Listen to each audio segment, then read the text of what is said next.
Fala, gente linda do Cai na Prova Saúde! Eu sou a professora Thalita e hoje a gente vai conversar sobre o sistema imune adaptativo. Vem comigo! Bom, pessoal, o sistema imune adaptativo, como o próprio nome dele diz, ele vai se adaptar inicialmente a um antígeno para responder muito especificamente a esse antígeno. Olha lá então, a primeira característica que eu coloco é que ele é tardio em relação ao inato, né? Por que tardio, Pro? Gente, porque ele vai ter que se adaptar. Então, esse sistema adaptativo, a partir do momento que ele reconhece o antígeno, há ali uma recombinação genética, uma recombinação do material genético para que ele consiga fazer uma resposta, né? Sintetizar uma resposta altamente específica. E isso demora um tempo, por isso que ele é tardio. Altamente específico, que é uma especificidade clonal, né? Existe um único clone de linfócito para responder ali especificamente a determinado tipo de antígeno. E ainda, outra característica importante desse sistema é que ele gera memória. O que é isso, Pro? Memória, pessoal, são células que serão produzidas aí a partir da ativação desse sistema imune adaptativo e elas ficarão com você, elas ficarão circulantes por muitos anos. E o legal dessas células de memória é que elas carregam com elas toda a informação pronta de como reconhecer e responder a determinado antígeno. Por isso aquela história de que pegou a catapora uma vez, você não pega mais, você tem células de memória. E isso é coisa do sistema imune adaptativo. Olha lá que legal. Então você tem o reconhecimento do antígeno por meio do sistema imune adaptativo. Há então uma recombinação genética, como eu já havia comentado, e então ele vai conseguir moldar uma resposta altamente específica, especificidade clonal. Que legal, Pro, tô entendendo. Mas vem mais, galera, vem mais. Vamos falar então quem são os componentes desse sistema imune adaptativo. Inicialmente eu quero apresentar para vocês quem são os componentes celulares, tá? Quem são as células que fazem parte desse sistema. E são os linfócitos maravilhosos que eu gosto de chamar de chefe, tá? Os linfócitos, pessoal, eles vão ser divididos aí em dois grandes grupos, que são os linfócitos T, e T a gente já comentou, se você não lembra, assiste a aula lá do sistema imune, a parte 1, que eles são chamados de linfócitos T porque eles maturam no timo. E o linfócito B porque ele tem uma maturação lá na medula óssea, na bone marrow, tá certo? Então os linfócitos são divididos aí em linfócitos T e linfócitos B inicialmente. Os linfócitos T, pessoal, a gente vai ter uma outra subdivisão, que eles são chamados de linfócito T, então esse LT de linfócito T, CD4, linfócito T do tipo CD8. Legal, Pro, mas o que é CD4, CD8? Gente, CD é uma molécula de superfície. Olha lá que bonitinho, apareceu em roxinho, apareceu em rosinha ali, tá? CD significa ali a abreviação de uma palavra, né, uma sigla lá em inglês, que é o Cluster of Differentiation, lá CD, Cluster of Differentiation. E quer dizer, gente, que isso daí é o RG da sua célula. E isso daí, esse CD vai mostrar quem é essa célula para nós. Então, o linfócito do tipo CD4, ele tem uma molécula, ele tem uma proteína lá na sua superfície, que a gente vai chamar de CD, e essa proteína do tipo 4 mostra pra gente que ele é um tipo de linfócito específico.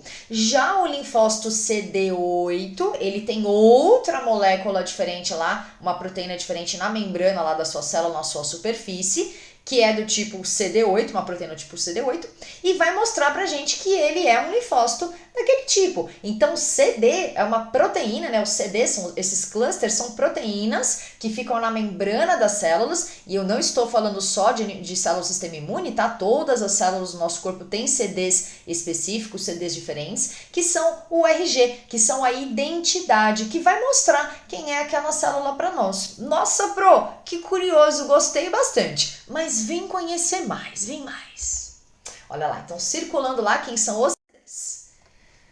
Pessoal, vamos falar então mais especificamente quem é o CD4, quais as funções, e quem é o CD8 e quais as funções. O linfócito TCD4 é o cara que vai orquestrar a resposta imune, ele vai coordenar a resposta imunológica adaptativa. Como que ele faz isso? Por meio da produção de várias moléculas solúveis, de mediadores inflamatórios solúveis, como por exemplo as citocinas, que nós já vimos. Se você não lembra, volta na aula lá do sistema imune inato, assiste de novo lá, tá? Então o CD4 é o cara que vai produzir citocinas e várias moléculas de superfície com o objetivo aí de recrutar mais células ou de ativar outros tipos celulares. Ele vai orquestrar, ele vai botar ordem na coisa toda, tá correto? Então o CD4 é o cara que orquestra por meio de vários mediadores solúveis, principalmente aí as citocinas. Legal. E o CD8? O CD8, gente, ele é o cara que vai até a célula contaminada, vai até lá e pum, bota a mão na massa mesmo. Ele vai fazer uma destruição celular. Por isso que o CD8 ele é chamado também de citotóxico. Ele é tóxico para células, porque ele mata as células que estão infectadas. Como que ele faz isso, Pro? Por meio da liberação de perforinas e granzimas, que são enzimas que terão a capacidade de perfurar, né, e penetrar ali na célula-alvo, destruir, matar a célula-alvo, ou também eles vão fazer isso por meio da indução da morte celular programada, tá? Então a apoptose é um tipo de morte celular mediada aí por um ligante e um receptor, que é o FAS e o FASL. Olha que legal. Então lá, o linfócito TCD8, ele pode ir pessoalmente até uma célula infectada normalmente por um vírus ou uma célula tumoral, vai liberar ali todo o conteúdo dele, né, de perforinas e granzimas, e então essa célula vai ser penetrada, né, vão criar poros na membrana dessa célula e ela acaba morrendo. Ou ainda ali a segunda opção, o linfócito TCD8 por meio dos ligantes FASL, que está no CD8, e o FAS, que está lá na célula-alvo. Há uma ligação aí entre FAS e FASL, como se fosse uma chave e fechadura, e então a morte dessa célula por apoptose. Por isso, então, que o CD8 é chamado de citotóxico. Ele vai matar diretamente células, ele é tóxico para células. Quais células? Infectadas por vírus e tumorais, tá certo? Células que estão lesionadas, danificadas. Nossa, Pro, adorei! Mas tem mais, hein, gente? Vem mais! Voltando lá então, né, porque nós já falamos dos linfócitos T, o CD4 e o CD8, vamos falar agora então dos linfócitos B. Os linfócitos B, pessoal, têm uma função muito importante também. Eles conseguem se diferenciar para uma célula chamada plasmócito, e esse plasmócito vai produzir anticorpos, que são todas essas moléculas aí que eu coloquei no formato de Y, tá? Então, anticorpos não são células, anticorpos são proteínas de alta especificidade produzidas pelos linfócitos B a partir da diferenciação em plasmócitos. Olha que interessante, gente. Vamos entender o que faz direitinho um anticorpo? Vem cá, tia. Olha lá, os anticorpos, então, como eu havia comentado, não são células, tá? São proteínas de alta especificidade, então eles fazem parte de uma imunidade humoral, não é uma imunidade celular. E eles vão ter basicamente 3 funções, gente. Os anticorpos, eles vão conseguir neutralizar antígenos. Como é que ele faz isso? Olha lá, vocês estão vendo ali o Y, né, em lilás, o anticorpo, ele vai se ligar naquela bactéria que eu representei ali, e com isso ele impede que essa bactéria penetre, ou essa bactéria, esse vírus, esse fungo, enfim, um antígeno, né, um micro-organismo, que ele penetre em uma célula do seu organismo. Então ele neutraliza a entrada desse antígeno nas suas células. Muito bem. A outra função dos anticorpos é a opsonização. O que é isso, Pro? Opsonização, gente, é a capacidade dos anticorpos se ligarem em volta do antígeno. Olha que bonitinho. Então, a gente tem um antígeno ali redondinho no meio da estrutura ali e vários anticorpos ligados em volta desse antígeno. A gente chama isso de opsonização. E para que serve, né? Por que o anticorpo faz isso? Porque na hora que ele se liga ao antígeno dessa maneira, ele deixa o antígeno mais visível, o antígeno fica mais vistoso para outras células aí do sistema imunológico chegarem aqui, reconhecerem e eliminarem esse antígeno.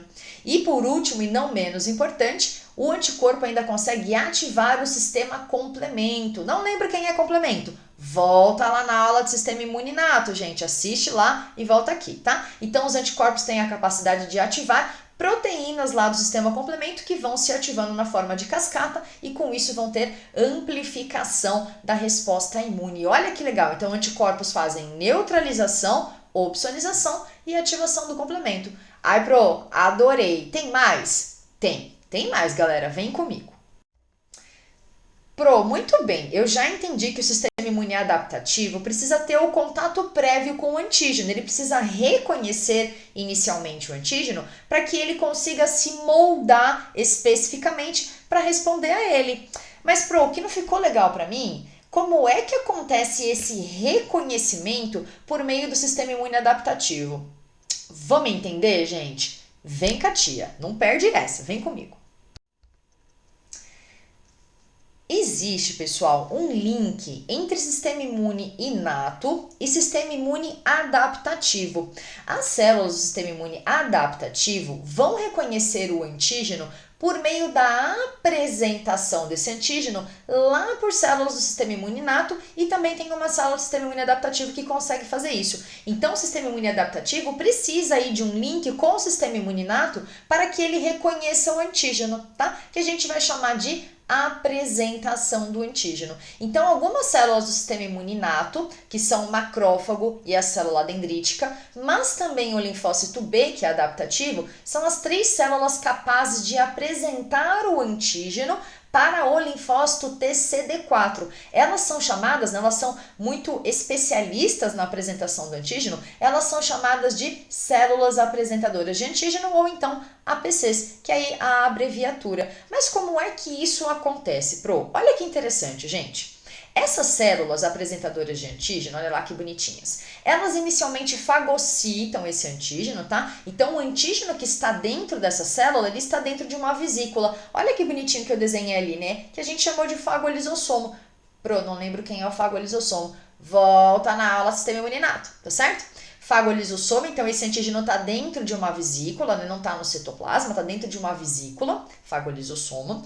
Dentro desse fagolisossomo, esse antígeno está sendo processado, tudo bem? Ele está sendo processado, olha lá, está sendo todo digerido, processado, e uma parte dele, pessoal, vai migrar lá para a membrana dessa célula. Então, esse antígeno dentro do fagolisossomo está sendo processado e digerido e uma partezinha dele vai migrar para a membrana da célula, vai ficar exposto na membrana da célula APC para que uma célula lá do sistema imune adaptativo reconheça. Só que, gente, para esse antígeno aí processado ficar na membrana dessa célula, ele vai precisar de uma molécula que eu coloquei em roxo aí para vocês, que a gente vai chamar de MHC do tipo 2. Sempre vai ser do tipo 2, Pro? Sim, para células apresentadoras de antígeno, nessa situação, a gente vai ter MHC do tipo 2. Então, MHC do tipo 2 é o nome da proteína, o nome da molécula, o nome da proteína,